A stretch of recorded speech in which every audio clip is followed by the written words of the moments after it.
प्यारे बच्चों, आज हम लोग अपूर्ण प्रतियोगिता और उसकी विशेषता, एकाधिकार का उदय और पूर्ण प्रतियोगिता, एकाधिकारी प्रतियोगिता और एकाधिकार प्रतियोगिता बाजार में मुख्य क्या अंतर है, ये चीज को समझेंगे। शुरू करने से पहले आपसे हमेशा की तरह एक निवेदन है कि अपने चैनल इकोनॉमिक्स प्लस पर आप नए हैं तो कृपया करके चैनल को सब्सक्राइब कर दें और घंटी के आइकन को दबा दें, क्योंकि उसी से आपको प्रत्येक वीडियो की नोटिफिकेशन सबसे पहले मिलेगी। चलिए स्टार्ट करते हैं।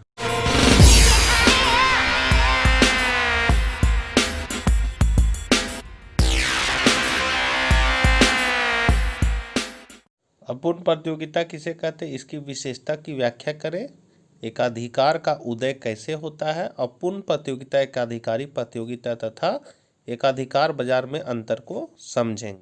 अपूर्ण प्रतियोगिता किसे कहते हैं, इसकी विशेषताओं की व्याख्या करें। प्रोफेसर चैम्बरलिन तथा श्रीमती रॉबिन्सन के अनुसार बाजार की वास्तविक स्थिति अपूर्ण प्रतियोगिता की होती है। कहने मतलब है कि अभी न तो एकाधिकार ही पाया जाता है, ना ही पूर्ण प्रतियोगिता पाया जाता है, बल्कि बाजार की वास्तविक स्थिति अपूर्ण प्रतियोगिता है। अपूर्ण प्रतियोगिता बाजार की वह स्थिति है जिसमें विक्रेताओं तथा उत्पादकों की संख्या सीमित रहती है तथा उत्पादन में विभिन्नता पाई जाती है। मतलब जो भी अपूर्ण प्रतियोगिता में बिक्री होता है, वहाँ बेचने वालों की संख्या सीमित होती है और जो भी वस्तु बेचते हैं वो अलग अलग किस्म का होता है। जैसे अलग कैसे हुआ, तो अगर हम टूथपेस्ट का बात करेंगे तो पेप्सोडेंट अलग है, कोलगेट का रूप रंग अलग है, बिनाका का अलग है, तो ये विभिन्नता पाई जाती है। अपूर्ण प्रतियोगिता की निम्नलिखित विशेषताएं हैं। पहला, विक्रेताओं की सीमित संख्या। इसमें ना तो एकाधिकारी की तरह एक विक्रेता होता है और न पूर्ण प्रतियोगिता की तरह विक्रेताओं की संख्या असंख्य होती है, वरन बाजार में किसी वस्तु के चंद विक्रेता अथवा उत्पादक होते हैं। मतलब बेचने वाला कम संख्या में रहेगा। वस्तु विभेद, मतलब वस्तु का जो अपूर्ण प्रतियोगिता में जो भी वस्तु बिकती है उसका रंग, रूप, गुण, आकार आदि क्या होता है, अलग अलग होता है, सबका अलग अलग रहेगा। बाजार का अपूर्ण ज्ञान, इसमें क्रेता लोग को बाजार का पूरा जानकारी नहीं रहता है कि कौन सामान कितना दाम पर बिक रहा है। उन्हें बाजार की मांग और पूर्ति, मूल्य इत्यादि के संबंध में पूरी जानकारी नहीं होती है। विज्ञापन, चूंकि अपूर्ण प्रतियोगिता की स्थिति में वस्तु विभेद पाया जाता है, मतलब वस्तु में अंतर होता है, अलग अलग होता है, इसलिए उपभोक्ताओं को अपनी अपनी वस्तुओं की ओर आकर्षित करने के लिए विक्रेता विज्ञापन पर काफ़ी खर्च करते हैं।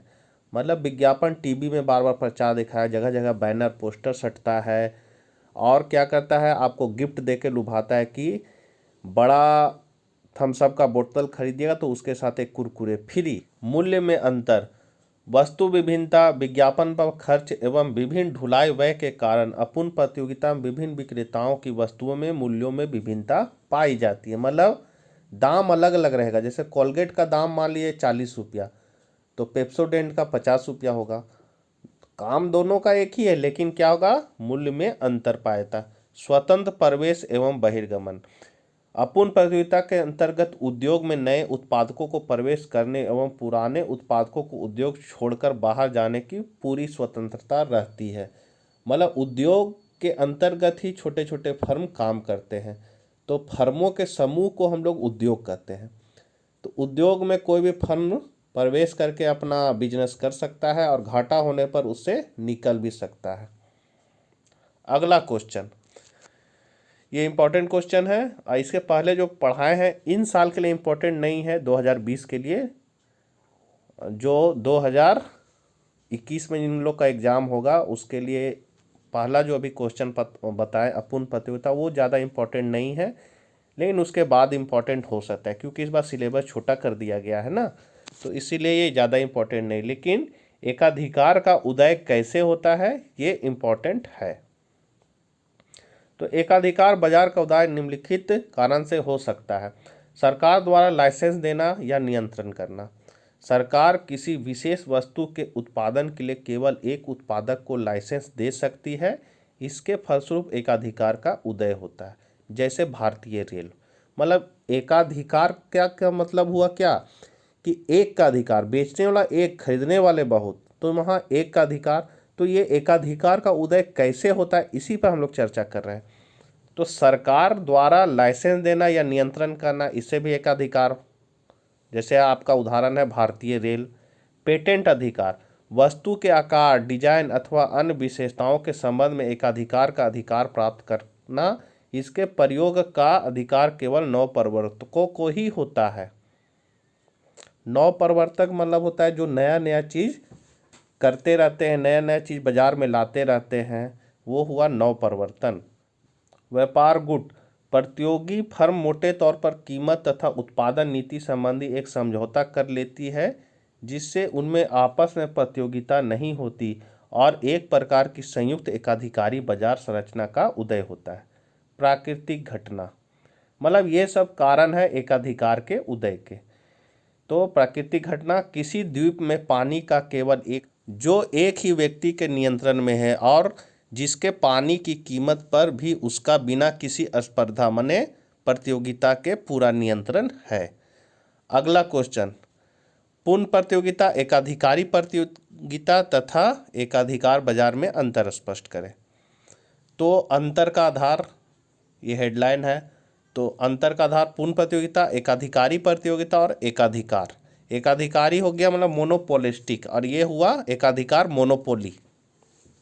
तो अंतर का आधार पहला, विक्रेताओं तथा क्रेताओं की संख्या। तो पूर्ण प्रतियोगिता में बहुत अधिक, एकाधिकारी प्रतियोगिता में भी अधिक विक्रेता और एकाधिकार में एक विक्रेता परंतु अनेक क्रेता होते हैं। वस्तु, तो पूर्ण प्रतियोगिता में एक समान, एकाधिकारी प्रतियोगिता में वस्तु विभेद और एकाधिकार में एक समान हो सकता है, नहीं भी हो सकता है। कीमत, तो पूर्ण प्रतियोगिता एक कीमत, एकाधिकारी में विभिन्न कीमत, एकाधिकार में कीमत विभेद के कारण कीमत समान नहीं होती। एकाधिकार का अपना अधिकार है बेचने का, तो वो किसी से कम दाम भी ले सकता है, किसी से ज़्यादा दाम ले सकता है, तो ये कीमत विभेद कर सकता है। फर्मों का प्रवेश, तो फर्म की स्वतंत्रता मतलब प्रवेश की स्वतंत्रता का अभाव और प्रवेश पर रुकावट। बाजार की दशाओं का ज्ञान, तो पूरा ज्ञान, अपूर्ण ज्ञान, इसमें भी अपूर्ण ज्ञान, मतलब कीमत का जानकारी नहीं हो पाता है। फर्म की मांग वक्र, पूर्णतया लोचदार, बहुत कम लोचदार।